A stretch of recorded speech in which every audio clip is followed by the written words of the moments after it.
SafeCondo, acesso identificado à garagem.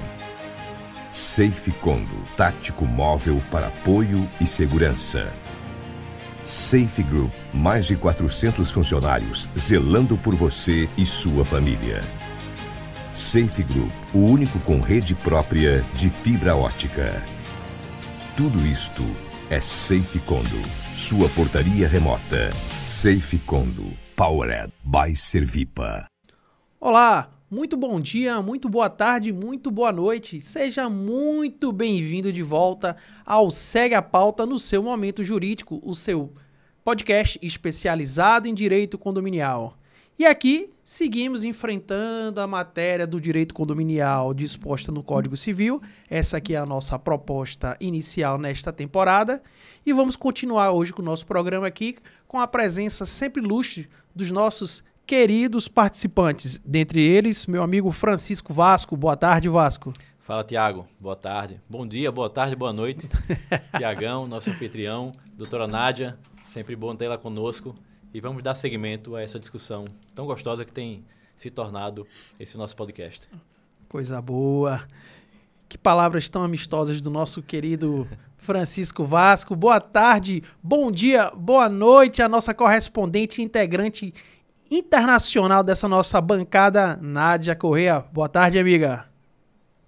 Muito boa tarde, meus amigos. Que satisfação estar de volta no Segue a Pauta Momento Jurídico com vocês, discutindo os temas do nosso cotidiano, né?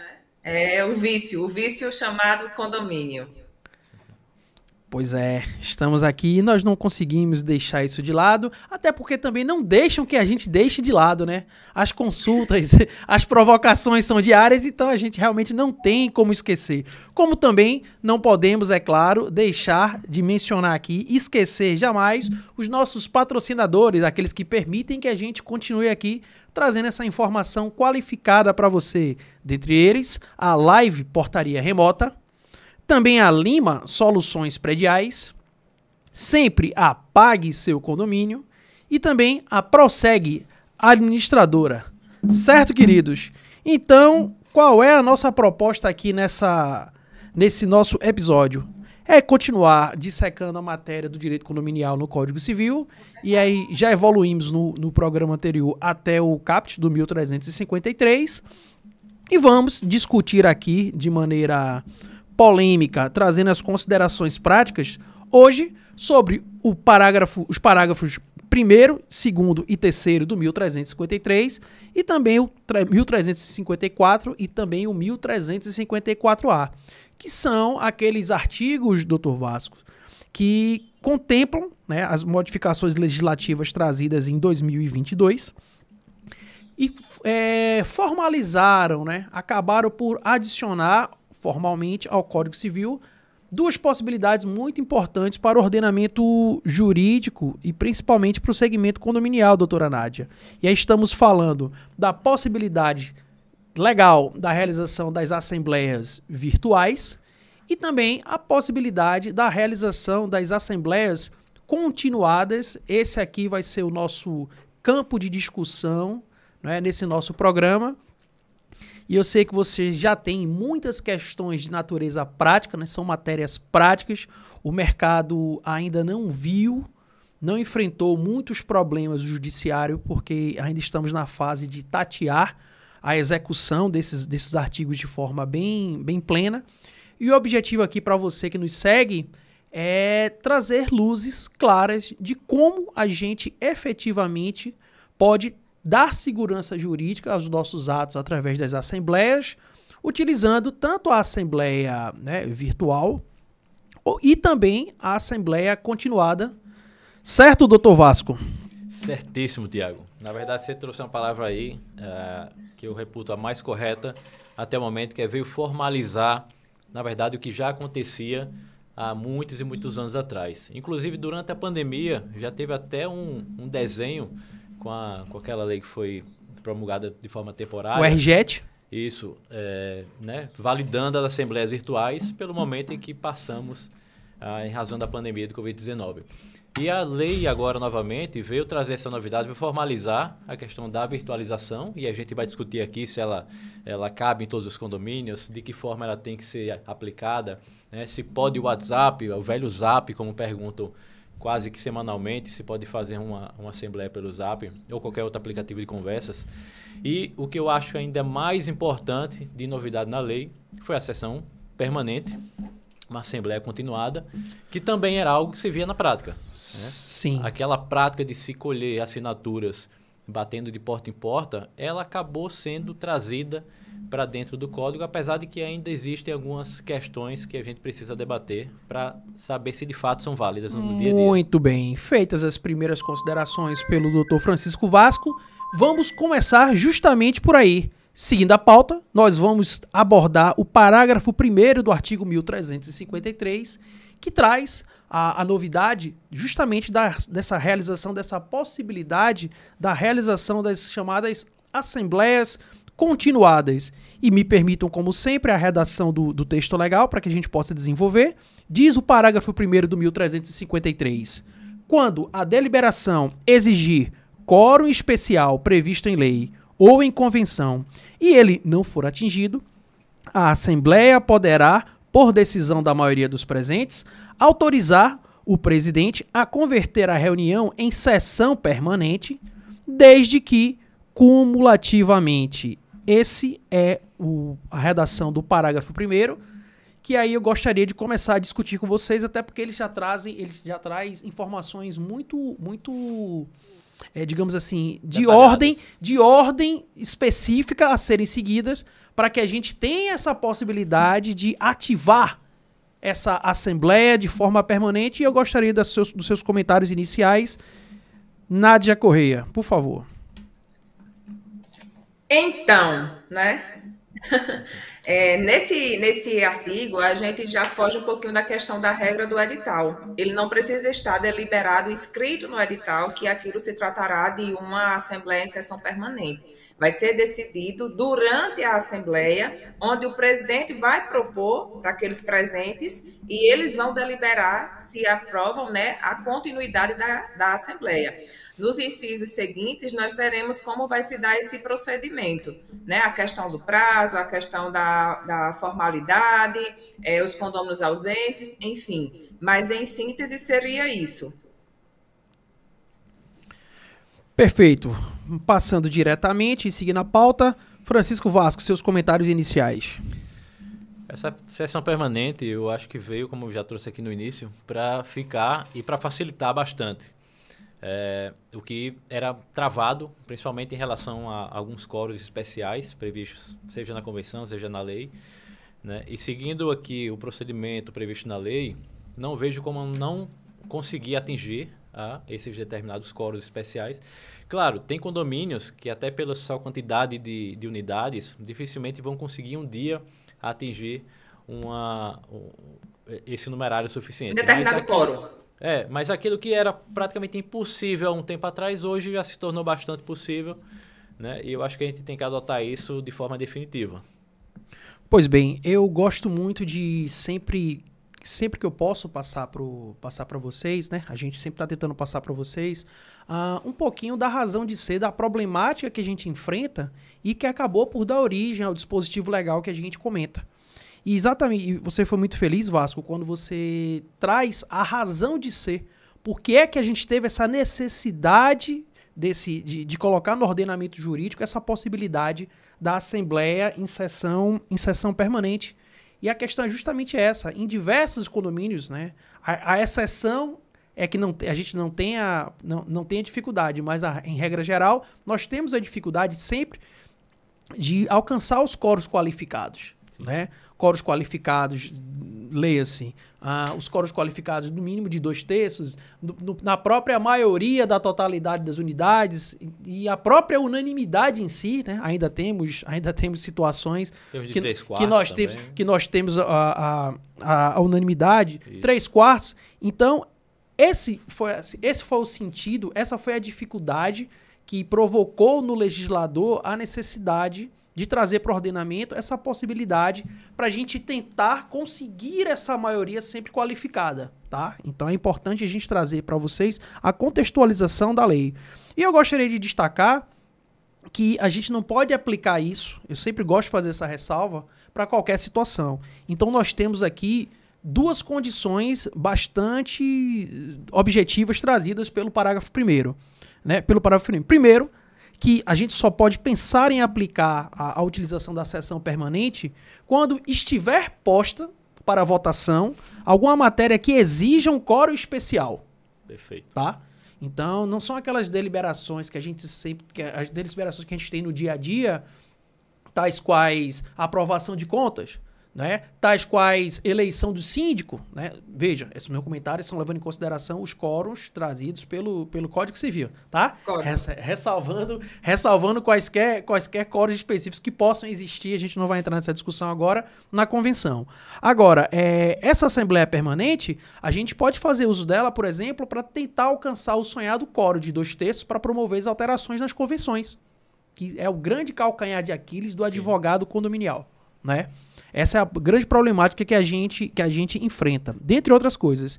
Alteração de fachada também, né? Que é um quórum muito exatamente difícil de se alcançar. Todos aqueles quóruns que nós já desenvolvemos aqui. Então, primeiro, a gente tem essa necessidade, né? Essa condição imposta pelo legislador de só poder utilizar a possibilidade da Assembleia Permanente para a gente deliberar sobre uma matéria que exija o quórum especial. E também não é simplesmente deliberar e decidir que vai ser mantida aquela Assembleia de forma permanente. Não. Nós também precisamos, dentro da Assembleia, dentro daquele tópico, decidir e votar naquele momento se aquele ponto, se aquela Assembleia pode ficar de forma continuada. E aí sim, pela votação da maioria dos presentes. Tá? Então, eu acho que esse enredo é interessante porque a gente já viu na prática casos que são trazidos para a gente diariamente que o Instituto da Assembleia Permanente é utilizado ao sabor do vento, sem quaisquer observações. Pelo advogado. Ao parágrafo 1º. Não vamos expor os nossos colegas, que não é de bom tom que a gente promova, mas estamos aqui para trazer informação e tentar aclarar e corrigir procedimentos. Vocês ainda têm mais algum comentário referente ao parágrafo 1º ou podemos seguir? Dá para seguir, né, Sim, Tiago? vamos seguir. Ele é bem explicativo e o que a gente vai se apegar mais, acho que são os incisos seguintes. E lembrando que esse parágrafo, né, mesmo na sua redação, ela já traz condições e os próprios incisos 1, 2, 3 e 4 nada mais são também de que condições supletivas para a aplicação do Instituto da Assembleia Permanente. E já começamos aqui no inciso 1.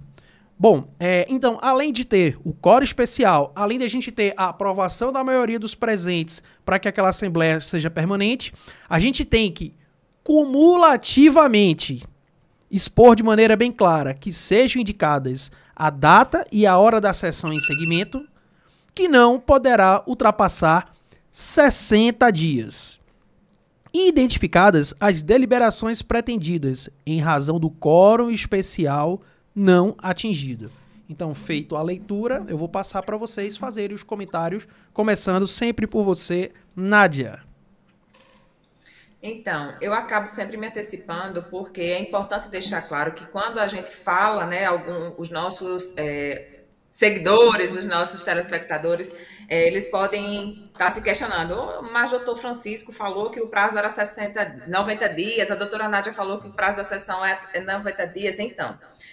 A sessão ela pode ficar aberta até 90 dias, porém, nesse primeiro momento, dessa pauta, ele vai ter que chamar uma assembleia dentro dos 60 dias que dá a sequência e, se houver necessidade, prorrogar por mais 30, no caso, mas desde que não ultrapasse os 60 dias. Né? Ficar atento a essa questão da convocação, os condôminos que não estiveram presentes, aqueles que não compareceram na primeira assembleia, onde foi acatado, que daria continuidade. Eles precisam ser convocados, toda a formalização conforme a convenção, receber um resumo do que se deliberou, e lembrando que o condômino A, que esteve presente naquele primeiro momento, deixou o seu voto, e ele não comparece na segunda assembleia, né, na sequência, aquele voto dele permanece válido. Inclusive, se ele quiser mudar o voto dele naquele segundo momento, também é possível. Então, é uma inovação. Eu, particularmente, tenho algumas críticas na questão da mudança do voto depois de ter ouvido determinado ponto, e aí 8 dias se passa, ou 20 dias se passa, e a pessoa muda de opinião, mas, enfim, a lei dá a lei confere, né, esse direito ao condômino, tá? Ai, não tem pra que você também querer se adiantar. Nós estamos aqui trabalhando a matéria inciso por inciso. Eu sei que a agonia é grande, eu sei que a vontade de falar é demais, mas vamos seguir a pauta com alguma organização, tá? Então, assim, eu vou feito esse recorte, que não é uma reclamação, jamais. Sempre tratamos a doutora Nádia na nossa bancada feminina com excesso de zelo, cautela e carinho. Então, na verdade, é só uma brincadeira. Que eu sofro bullying, rapaz. Isso não existe aqui. Isso não existe aqui. Você sabe muito bem que essa palavra ela é extirpada do nosso programa. Bullying do bem. Não existe bullying do bem. Também não existe. Vasco, seus comentários acerca do inciso 1. É isso, né? Já foi dito aqui. Foi até mais do que o inciso, né? Então, como comentar é só o inciso, né? Na verdade, esse inciso 1 é para deixar claro que não se pode estender por mais de 60 dias o intervalo entre a Assembleia que está ali se finalizando, né, com aquela deliberação pela maioria simples da continuidade em momento posterior, né? Geralmente se marca com um prazo convencional, né, 8 dias, 10 dias, o que seja, para você tentar obter essa qualificação, essa votação qualificada. Porque não faz sentido você postergar para tanto tempo depois, a não ser que você tenha um condomínio ali que seja um pouquinho mais complicado para você convencer as pessoas, aí você estica um pouco o prazo. Mas, a princípio, a ideia seria essa, né? Não passar de 60 dias, e a gente vai complementar com os outros incisos antes que a Nádia passe pela frente da gente. Pois bem, então eu vou também já fazer a leitura e passar a palavra para ela, porque nós entendemos que a pessoa que está no exílio, ela sente saudade de casa. Então essa vontade de se comunicar na sua língua pátria, a gente sabe que toca ao coração, então a gente permite. Então vamos logo dizer o conteúdo, passar o conteúdo do inciso 2 e abrir para ela, para suas manifestações. E diz o inciso 2 que, desde que também fiquem expressamente convocados os presentes e sejam obrigatoriamente convocadas as unidades ausentes, na forma prevista em convenção Nádia Correia. Exato, é o que eu já falei, né? O que eu já antecipei, já deu spoiler. Não se prenda a isso. Os artigos se complementam, então não pode deixar de seguir o estabelecido na convenção. Inclusive, no próprio inciso 1, ele já diz, né? O horário, o local. Quem está presente já vai sair notificado, poderíamos dizer desta forma. Porém, os ausentes receberão obrigatoriamente a convocação com essa... colocando o local, colocando o horário, exatamente como a convenção manda. Não pode fugir disso. Isso. Francisco Vasco, seus comentários. O segredo aí é cumprir o que se cumpriria como se fosse convocar qualquer outra assembleia.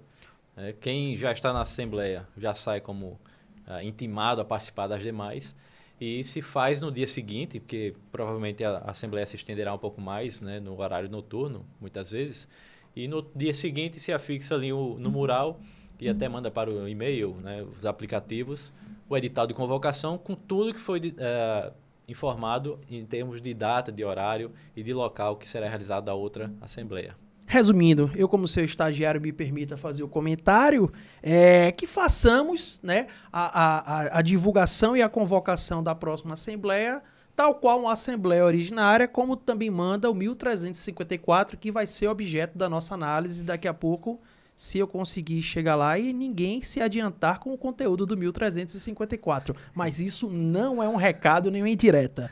Então, seguindo, nós chegamos aqui no nosso inciso 3, que diz, e por mais óbvio que pareça, é interessante que a gente repasse esses procedimentos, né, Vasco?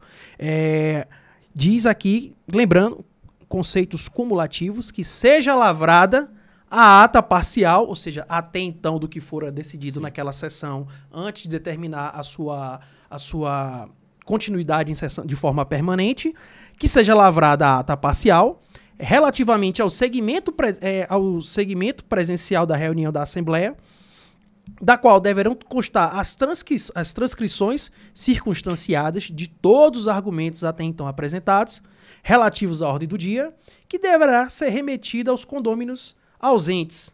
Eu acho muito pertinente essas alterações legislativas de maneira clara, porque faltava na legislação o beabá de como você fazer uma condução de uma assembleia e o que é que você tem que fazer registro na ata de assembleia. Isso aqui é um excelente escopo para você que está começando no direito condominial, que mesmo esses dispositivos contemplando a sessão permanente, mas trazem muito do dia a dia de como a gente tem que aplicar e como a gente tem que estruturar, né, e reduzir literalmente a termo a argumentação e as matérias desenvolvidas de acordo com o que fora convocado previamente no edital. Estou certo, doutora Nádia Corrêa? Corretamente, meu amigo. É o que a gente já havia antecipado. Precisa ser redigido com toda a formalidade, até porque na prática a gente não tem isso. Há ainda muitos prestadores de serviço que ficam responsáveis pela redação da ata, né, quem secretaria as assembleias, eles não têm esse conhecimento específico, eles não recebem essa orientação, e muitas vezes quando o prestador de serviço, quando o advogado informa, tem que fazer desta forma, e aí ele não conhece, e quando leva ao cartório toda a ata que precisa ser registrada, o cartório coloca diversas dificuldades. Então, na prática, infelizmente, a gente tem muita dificuldade para implantar essas situações, em que pese está muito bem claro, né? Eu queria só fazer uma ressalva, quando falamos lá no início desse artigo, uma das coisas que facilitou bastante, né? Eu digo que isso é uma herança da pandemia, se é que posso dizer, uma coisa boa que essa pandemia trouxe, foi uma dessas inovações, mas na prática a gente tem muita dificuldade de implantar, porque pela ausência de conhecimento dos prestadores de serviços responsáveis por essa questão das redações de atas, né? Inclusive porque eles têm dúvida, por exemplo, se é o mesmo presidente, na próxima sessão é o mesmo presidente? Então, talvez já esteja até antecipando, né? Deixar falar do inciso 4 para poder fechar realmente todas as dúvidas e começarmos uma discussão a respeito de todo o artigo. Mas a gente tem essa situação na prática da dificuldade dos prestadores aplicarem corretamente o que diz o artigo 1353 e seus incisos. Eu acho que se os prestadores até então tinham alguma dificuldade de como conduzir ou de como executar uma assembleia de sessão permanente, claro que com o suporte desse informativo, né, desse informativo do direito condominial, todas essas dúvidas serão exterminadas. Então, passo para você a palavra agora, Francisco Vasco, com as suas considerações ainda do nosso inciso 3. Esse ponto que a Nádia já tocou é importantíssimo, porque eu percebo que no dia a dia, mesmo com cada vez mais frequente a colocação das assembleias permanentes, a gente acaba até trazendo para o próprio jurídico essa finalização, digamos assim, desse ponto específico da ata, em que a gente vai analisar se a redação está coerente, se está de acordo com o que foi decidido ali, né? Primeiramente, colocar em deliberação se vai ser continuada a assembleia, e a forma como se coloca no papel, muitas vezes evita, como a Nádia falou, né? Não digo nem dificuldades, Nádia, eu digo notas devolutivas, né? Que como cartório costuma, o que é pior ainda, né? O que é pior ainda, né? Exatamente. Então, quando chegamos na parte da nota devolutiva, aí já azedou, né? Quanto mais a gente dizer, às vezes o óbvio precisa ser dito, né? E a gente diz, olha, foi posto em votação, deliberou-se pela maioria simples, pela continuidade da Assembleia, pronto. É só passar aqui o procedimento legal. E a tendência é que isso venha a ser cada vez mais comum na vida, não só dos condôminos, mas também dos prestadores de serviços, né, para deixar cada vez mais redondinhas as atas. Mas aí vocês têm que concordar comigo que ponto fundamental para que a gente não incida em questões dessa natureza é a presença, né, a presença e o acompanhamento do próprio ato em si De um advogado. Sim. De um advogado especialista, né? De um advogado Fundamental. especialista. Porque você pode primeiro, explicar se aquela situação, se aquela matéria, ela pode sofrer a incidência do parágrafo 1º do 1353. Esse é o primeiro ponto. Sim. E a partir daí, você simplesmente balizar e orientar o secretário de como reduzir aquilo de maneira bem clara. Porque se você faz a devida adequação, inclusive diz...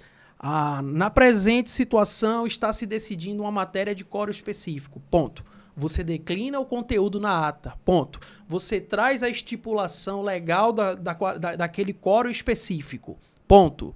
Você diz que naquele momento não foi atingido o quórum, porque isso também é uma condicionante. Você tem que colocar lá, porque se você tiver o quórum, você não pode simplesmente postergar o debate. Exatamente. Né? Se você já tiver o quórum, então você tem que fazer a votação, ponto. Então, a partir daí, você tem que primeiro eliminar, e é muito difícil, tá? Não é uma tarefa simples para quem de fato não é um advogado da área, você simplesmente dissecar e seguir esses ritos, né? E esses critérios cumulativos, se não for um profissional que esteja ambientado com a matéria.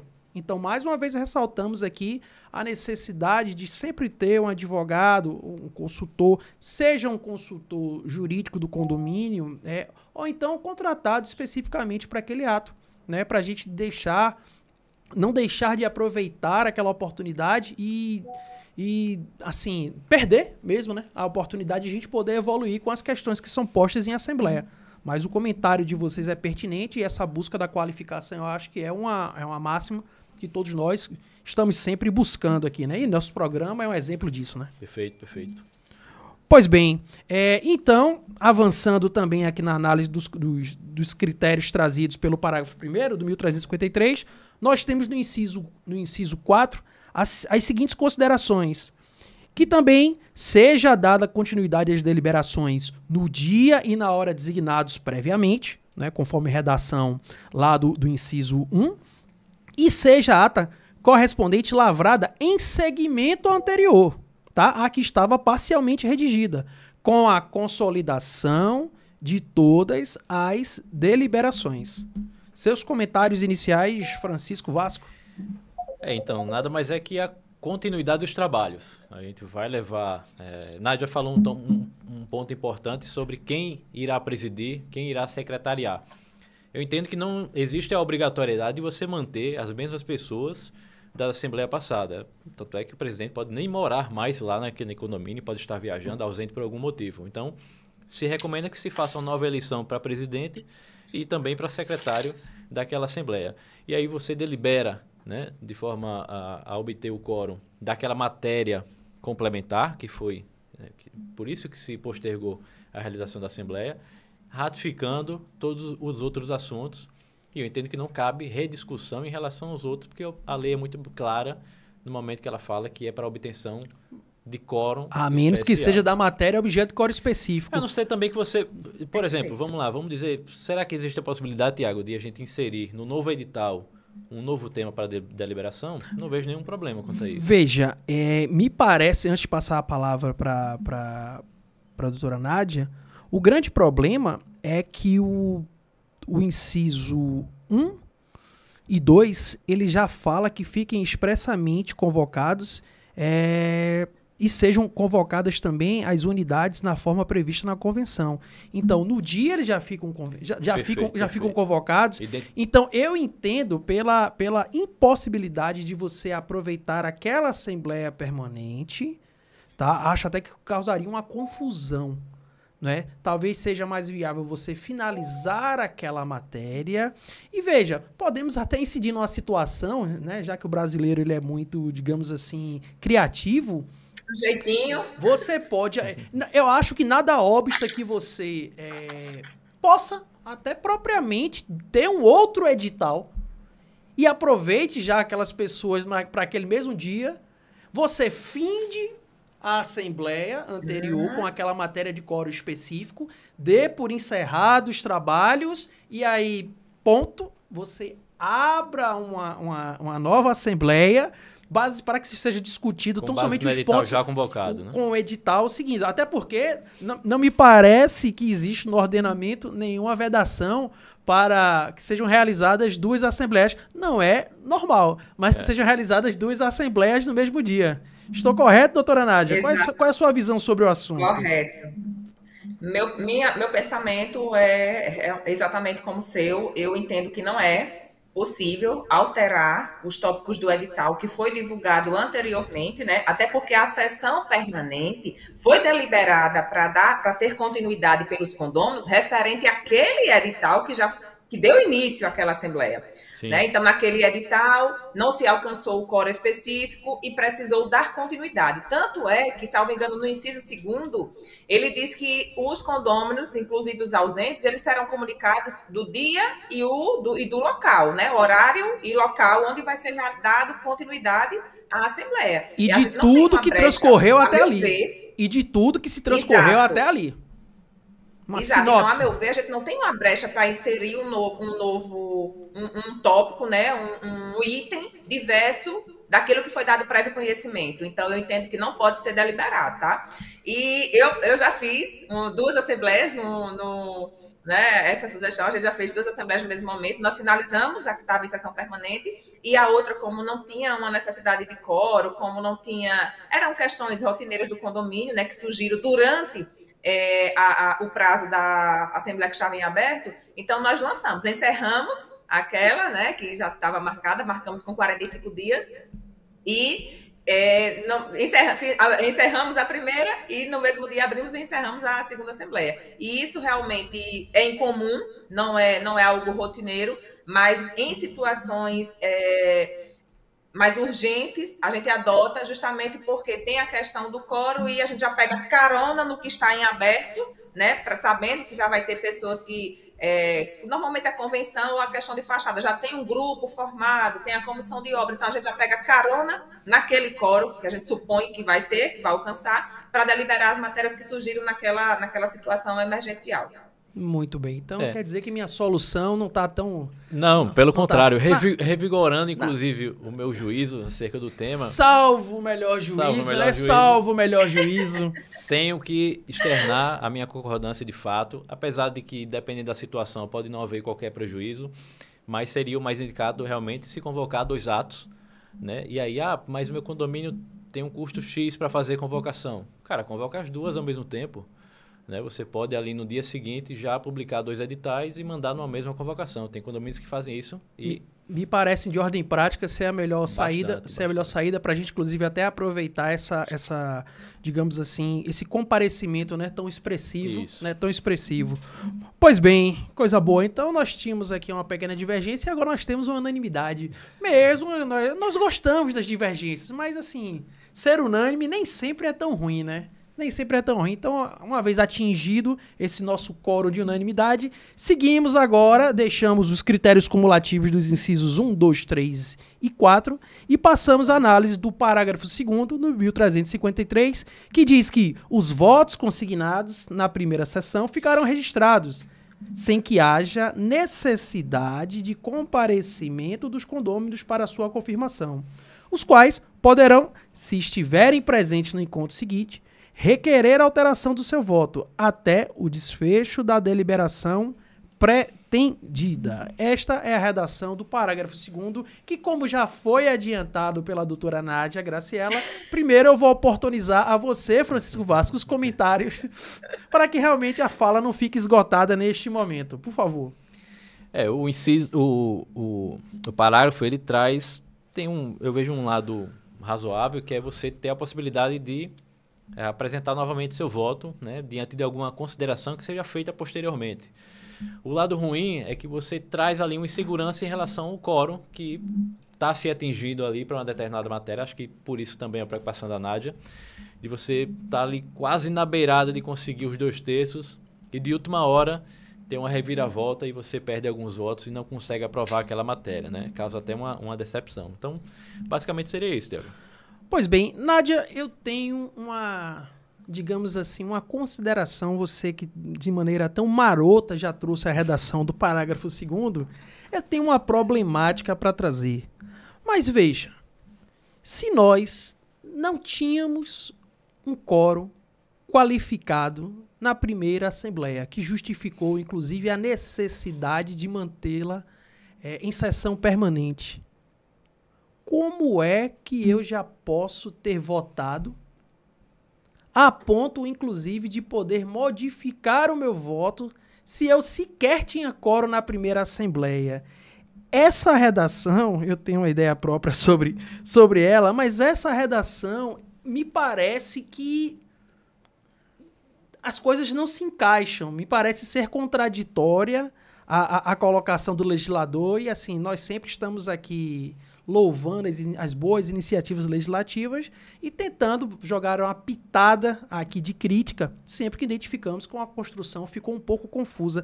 Eu queria saber, você que está sempre à frente dos estudos da matéria, como é que você vê essa charada que o legislador colocou para a gente aí no parágrafo 2º? Então, como eu já havia antecipado, é por isso que eu não sou muito favorável a esse parágrafo. Porque o que é que acontecia? Nas assembleias de alteração de convenção, quando a gente iniciava, né, o processo da assembleia, então a gente já consignava, pessoal, nós vamos determinar o horário que vamos parar essa assembleia para não ficar algo extenso, cansativo. Então, um exemplo, a assembleia nós vamos discutir até às 10 horas. Se até às 10 horas nós não esgotarmos a matéria, nós daremos continuidade num outro momento. Todos de acordo, então abríamos a votação e o pessoal concordava e dava um segmento. Segundo sugestão, os artigos que forem tratados durante este momento, nós não voltaremos futuramente, né? Digamos que daremos continuidade daqui a 15 dias. Aí, Francisco não estava presente no primeiro momento e chegou com a sugestão para alterar o artigo 15, sendo que nós já estamos tratando do artigo 32. E aí o pessoal, não, onde pararmos daremos sequência, a gente não vai voltar. Perfeito. Então, a gente já estipulava umas certas regras, sabe? Com esse artigo, como que a gente vai, com esse parágrafo, como que a gente vai negar o direito do Francisco de discutir o artigo 15? E a possibilidade do Francisco até convencer, a sugestão do Francisco até de convencer. Então, por isso que eu entendo que o legislador, a meu ver, não foi feliz, porque acaba que você tem um retrabalho ou você dá continuidade a uma sessão que você poderia esgotar em 2 assembleias, por exemplo, você vai para 3 ou 4, justamente porque está sempre voltando e oportunizando o cumprimento de lei, no meu ponto de vista. Essa é a minha crítica, tá? A problemática que eu exponho é justamente essa. Uma coisa, Vasco, é quando a gente entende que a matéria a ser debatida ela é muito longa, mas a gente não pode fazer uma confusão entre ser, por exemplo, uma assembleia para discussão de pontos que estarão sujeitos à alteração, não é? Que a gente não está tendo conteúdo ainda decisório, estamos debatendo, então ainda não foi aberta ainda a fase de votação, que precisamos sempre do quórum qualificado. Né, do quórum qualificado. Então, essas assembleias de discussão, de meras discussões, de proposições, elas podem ser realizadas de forma... você pode marcar uma para hoje e seguindo o prazo do edital, para o prazo mínimo, pro prazo mínimo que está previsto na convenção. Então, a mera discussão, ela pode ficar em aberto. Mas a minha consideração é justamente essa. Se é uma condição do parágrafo 1º, você informar que... também é um critério cumulativo, que você só pode fazer a utilização da Assembleia Permanente se você não tiver o quórum atingido. Como é que você falou em colheita de votos na sessão anterior? Se tecnicamente, Nádia, aquela matéria sequer poderia ter sido levada para debate porque você não tinha um quórum mínimo. Isso é um ponto. E outra coisa, me parece também que não calha você falar ou pensar em possibilidade de alteração de você ter 2 ou 3 pontos no edital, mas apenas um deles exige o quórum qualificado, esse parágrafo remeta para a possibilidade de você poder fazer alteração, porque sequer poderia existir sessão permanente, porque aquele ponto que já foi objeto de decisão não foi albergado, não seria qualificado como elegível para uma sessão permanente. Então, acho que causa uma grande confusão de ordem prática, de como você implementar essa modificação. Mas esse voto que a lei traz é em relação unicamente da matéria do quórum especializado, do quórum qualificado, não? Mas aí eu volto com a consideração. Então, como você modificar um voto se você sequer alcançou o quórum para startar aquela votação, aquela discussão, não é? Então, eu acho que essa redação foi uma redação que deixou alguma instabilidade no ar. E a gente ainda tem pouca doutrina sobre essa situação, e acho que causa alguma insegurança, mas me parece que uma coisa anula a outra. Se eu não tinha quórum para startar a colheita de votos, até porque se eu tivesse quórum, eu não poderia deixá-la em sessão permanente, né? Em sessão permanente, tampouco posso fazer uso da modificação de um voto anterior de um tema que não exigia quórum qualificado. Então, essa é a minha crítica, e para mim é um grande problema dessa alteração do 1353. E em relação a esse ponto específico da matéria que exige quórum, o ideal, de fato, é que a lei trouxesse só a previsão da extensão dessa Assembleia e não rediscussão, ainda que dentro desse ponto de matéria qualificada. Porque se a intenção ali é obter um quórum, né, elevado, qual o sentido de você reduzir a votação numa Assembleia seguinte? É a questão que alguns síndicos até dizem: pô, cara, eu tive um trabalhão de conseguir essas assinaturas, e aí vem um cidadão, convence 2, 3, põe tudo abaixo, né? De uma matéria que já estava prevista, que todo mundo sabia que tinha um quórum, então não existiria motivo para trazer um novo debate, né, ainda que haja essa qualificação no quórum. Vamos problematizar mais, doutora Nádia? Pois não. E aí eu lhe pergunto, talvez este seja o grande ponto problemático do 1353, né, com todas as suas festejadas inovações. E aí eu lhe pergunto, mas veja, se nós já estamos numa Assembleia Permanente, porque nós não conseguimos alcançar o quórum na Assembleia anterior, como é que eu vou sugerir que você que estava presente, né, na Assembleia anterior não esteja nessa? Não lhe parece, ou leigamente falando, não me parece que se você não tinha quórum na primeira, se eu simplesmente abro a possibilidade de votação, já chegamos à conclusão que é uma ideia um pouco fora do comum, e que você não esteja presente nesta outra Assembleia, me parece que alcançar esse quórum não vai ser tão fácil se o legislador já está dando a possibilidade de você sequer comparecer. Eu queria saber qual é a sua leitura dessa parte também do parágrafo 2º do 1353. Mas é o que eu já insisti. Eu creio que ele foi muito infeliz. Enfim, não dá para saber qual seria o objetivo. Quando eu falei anteriormente a respeito da alteração da convenção, que eu citei, por exemplo, muitas vezes eu já iniciei a Assembleia, onde o quórum eram 148 pessoas e nós tínhamos 163 pessoas. Porém, por ser toda a alteração, alteração de empreendimentos Minha Casa Minha Vida, nem sei como é que está chamando agora, né? Casa Verde Amarela, eu acho, fazendo a propaganda. Voltou a ser Minha Casa Minha Vida. Você que não está atualizada com as matérias do nosso ordenamento jurídico nacional, sim, voltou a se chamar Minha Casa Minha Vida. Minha Casa Minha Vida, pronto. Sim. Como diria então, assim, nesses empreendimentos, por exemplo, a gente até consegue, no primeiro momento, o quórum, mas pela matéria ser longa, a gente não consegue esgotar naquele momento. E aí, justamente, uma das problemáticas que temos é essa. Na sessão que vamos concluir, chega alguém e que coloca em xeque todo o trabalho que aquela comissão, né, que a gente orienta, que tem uma comissão de moradores que estudem, que deliberem, que divulguem anteriormente para que todos tenham conhecimento da proposta de alteração que está sendo sugerida, e coloca em xeque, porque começa toda uma problemática, por exemplo, quantidade de visitantes na piscina, o dia que a piscina vai ser liberada para visitante, enfim, coisas de regimento interno que acabam caindo, que são o mesmo certame que a gente aproveita. E a gente tem essa dificuldade, porque tudo que se construiu naquele primeiro momento acaba tendo uma prejudicialidade no segundo momento. E em virtude de lei, a gente não pode dizer, não, já foi deliberado desta forma e a senhora não pode propor isso. Não, tem que ser acatado, tem que ser ouvido, e muitas vezes a sugestão até vem, é uma sugestão que para o cotidiano deles, né, para aquele determinado empreendimento, ela é muito viável. E às vezes a gente tem uma unanimidade na sugestão, mas muitas vezes, em sua grande maioria, ela é bem polêmica. E eu acho de forma muito prejudicial. Eu acredito que ele se contradiz muito. Porque, justamente, como você vai abrir? O correto seria nem iniciar o certame se você não atingir o quórum. Pelo menos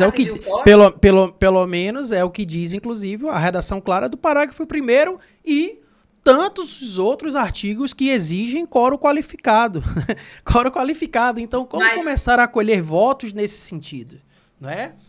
Mas então, aí é o que eu falei lá no começo, o meu que já é um desabafo e antecipando. Na prática, Tiago, os prestadores de serviço, e aí você, Francisco, que tem uma questão também, uma militância nessa área, vocês devem se deparar com isso. Os prestadores de serviço, muitas vezes, quando a gente orienta, mas por que iniciou essa assembleia? Essa assembleia não poderia ter sido aberta, essa votação, esse objeto, porque vocês não tinham quórum específico. E aí o advogado é que está chegando, que está querendo dificultar, que essa orientação o colega não deu, sabe? Então, acaba que o problema é como se o advogado estivesse querendo dificultar, justamente pela ausência de conhecimento. Por mais que o direito nos dê uma amplitude de interpretações, há situações que a gente não pode fugir à regra. Esse é um dos artigos, mas a gente tem isso, a gente sofre bastante com isso. Desde a redação de ata, por exemplo, que não é divulgada, um prévio resumo, que na convocação a gente acaba se deparando com a inclusão de pauta diversa, como o próprio Francisco falou anteriormente. Na prática a gente tem isso. E quando a gente pede para fazer uma errata, para alterar, doutora, por que isso vai atrapalhar, vai prejudicar, não dá para ser, vamos dar o jeitinho. E você diz que não dá para ter o jeitinho, você que é o chato do momento, você que está querendo, enfim, prejudicar o andamento daquele trabalho. E quando, na verdade, não é. Você só quer aplicar a lei corretamente, evitando futuras demandas. Feito esse desabafo profundo pela doutora Nádia, eu gostaria de colher agora também suas considerações e também os seus pontos de lamento e críticas ao legislador, se existirem. Também você pode discordar de todos nós. Mais uma vez, abrir uma divergência aqui. Não se sinta pressionado. Só uma dúvida, a gente já entrou no parágrafo 3º? No parágrafo 3º, não. Ainda não. Ainda não, Estamos aqui só... Não, na verdade, a minha crítica ela é mais fundamentada nesse último que a gente analisou, em relação a essa possibilidade de se reabrir a discussão, ainda que numa matéria qualificada. Cara, se você voltou e... A lei dá até a possibilidade do cidadão nem estar presente na próxima Assembleia. Mas certamente sempre vai existir alguém que vai querer voltar à Assembleia e talvez até mudar o voto, né? E muito daqueles tipos de condôminos, né, Tiago, que estão ali só para causar o mal. Continua, eu continuo achando um contrassenso, e na doutrina, né, a gente ainda não conseguiu verificar de forma clara se o objetivo de você nominar a sessão como permanente, você utilizaria a presença daqueles que já lá estavam, né? Talvez o intuito, e isso vai acabar sendo uma questão de interpretação pelos nossos tribunais, Nádia, creio eu, que você faça uso daquele quórum que estava estabelecido na primeira Assembleia e que você permita a possibilidade de que, mesmo não atingindo o quórum, você já colha aqueles votos, mesmo o texto de lei informando que você não tinha quórum suficiente. Então, eu entendo que se não tinha quórum suficiente, você não poderia nem abrir a colheita dos votos. Mas, como aquela será uma sessão permanente, como se uma coisa só fosse, então você diz, está aberta a Assembleia Permanente. Então, se conseguirmos, na próxima Assembleia, atingir o 2/3, nós já temos caracterizados os seguintes votos das unidades tais. Tal. E elas representam 1/4. Pronto. Então faltaria outra fração para que a gente possa alcançar o 2/3. Então, se esse foi o intuito, né? Essa questão não ficou suficientemente clara na legislação. E aí nós vamos ter sucessivas formas de interpretar, e até lá, prefiro eu trabalhar com a cautela de ter, para iniciar os debates, o quórum atingido, não é? O quórum atingido de 2/3, né? Ou seja, o quórum específico para determinada situação. Por mais que você diga, mas calma, mas se você não atingiu naquela situação, por que você não encerrou aquela assembleia e reabriu uma nova assembleia? Porque o efeito prático seria o mesmo. Chegar ao quórum mínimo. Então, falta alguma coisa, falta um elo que pelo menos justifique que informe exatamente como é que nós vamos concretizar essa somatória de presenças para que a gente possa ter o devido enquadramento desse parágrafo 2º. Eu acho que é um grande problema que nós temos pela frente em relação a esse ponto. Na prática, aí seria o somatório, como você falou, que seria você ir atrás dos votos restantes. Mesmo sem quórum, então, assim, talvez... Não, você precisava, né, de 50. Na primeira etapa você conseguiu 30. Então você vai atrás de 20. Ou seja, o espírito da lei foi esse. Mas aí você faz o que não poderia. Ok, então primeiro a gente tem exige um quórum específico. Perfeito. Então nós não temos o quórum específico. Perfeito. Então nós deliberamos que vai ficar em sessão permanente. Perfeito. Está deliberado? Está. Então, ótimo. Então, nesse caso, já que está em sessão permanente e queremos chegar a 60 votos e nós temos 30, vamos logo colher os votos dos 30. Pronto. E precisamos de mais 30. Então, assim, de fato, a gente tem que se desenvolver por essa, mas isso não é explicado no parágrafo 1º.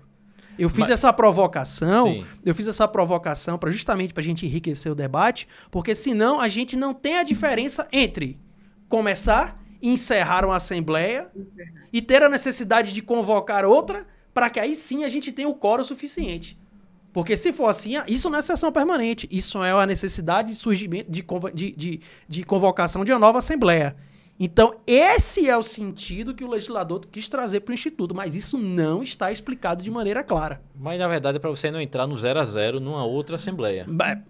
Mas é exatamente isso que calha, né?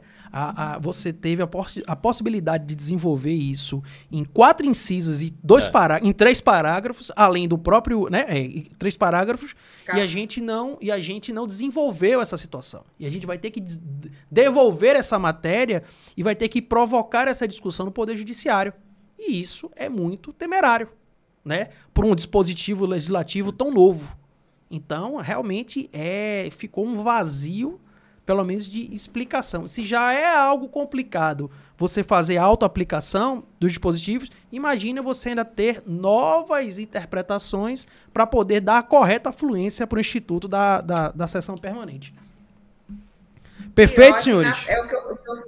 Perfeito. Na prática, realmente, é o que eu falei. Esse artigo ele está sendo utilizado... enfim... A gente vê a associação se valendo desse artigo. A gente vê a associação de moradores se valendo desse artigo, quando não tem aplicabilidade. Isso é um outro ponto. Isso é um outro ponto que a gente tem que fazer só um parêntese aqui. É importante lembrar que essa aplicação do 1353, de seu parágrafo 1º, ele tem a sua aplicabilidade necessariamente voltada para situações regidas pelo sistema de condomínio edilício. Sim.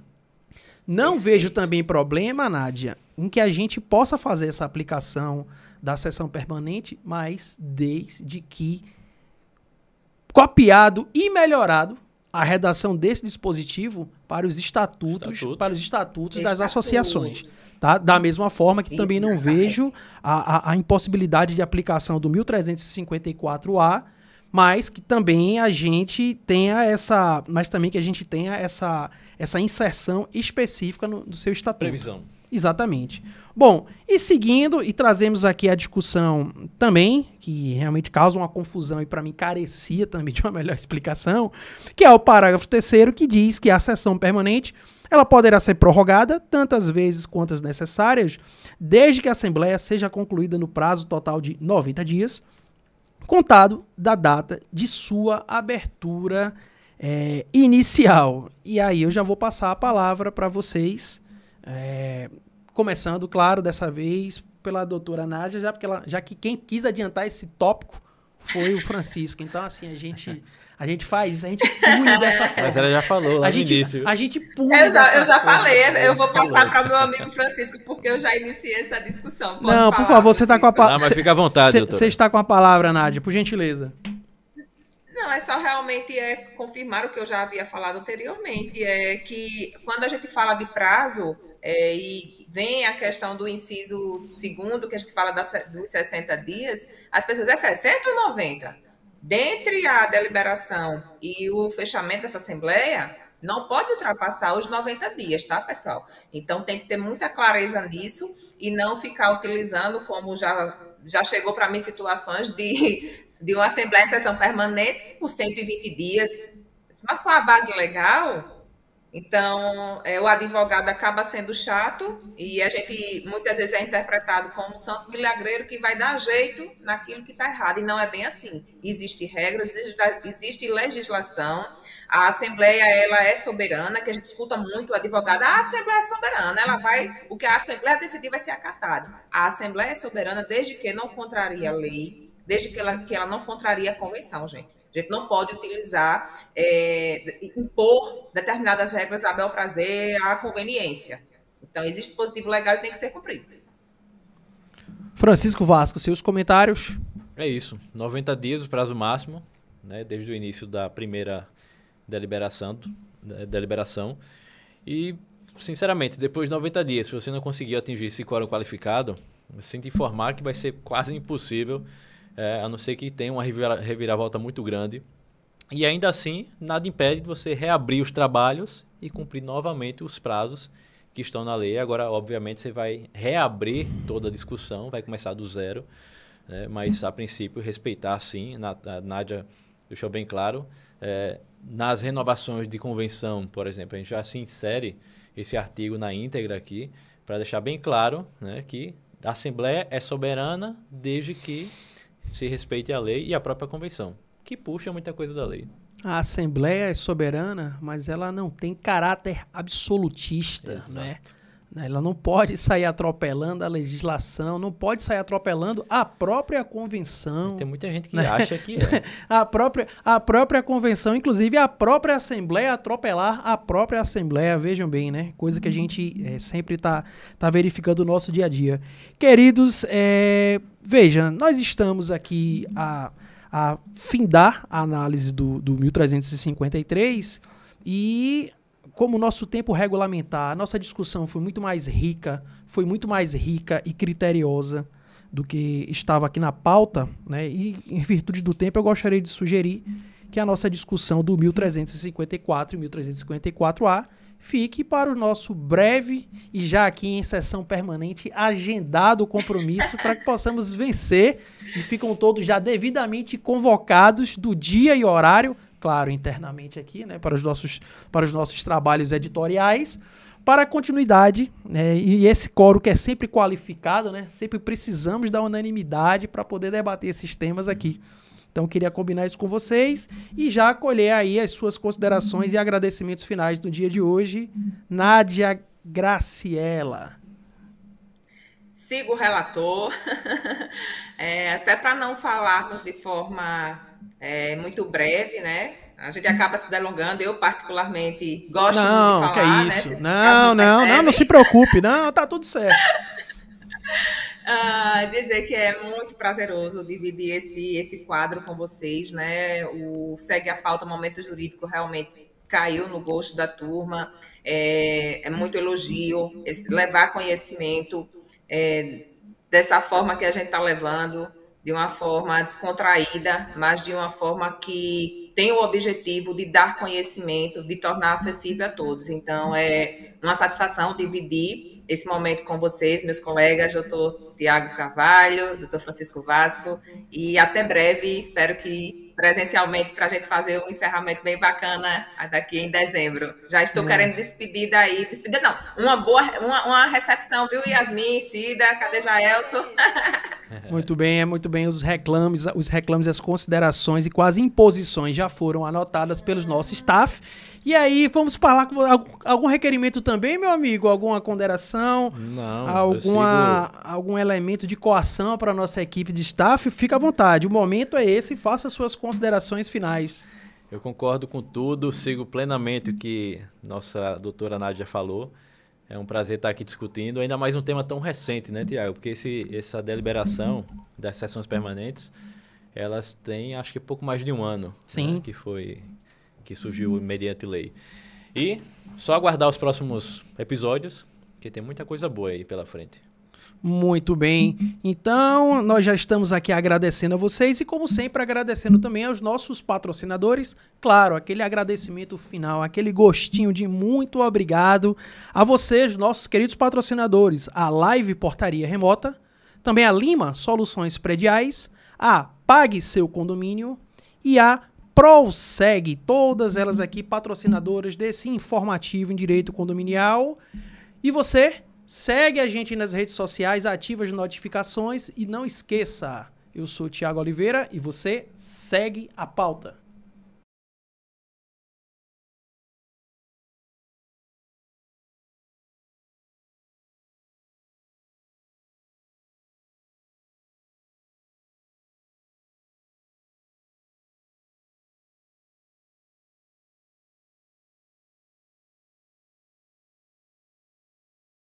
Safe Condo, acesso identificado à garagem. Safe Condo, tático móvel para apoio e segurança. Safe Group, mais de 400 funcionários zelando por você e sua família. Safe Group, o único com rede própria de fibra ótica. Tudo isto é Safe Condo, sua portaria remota. Safe Condo, Powered by Servipa.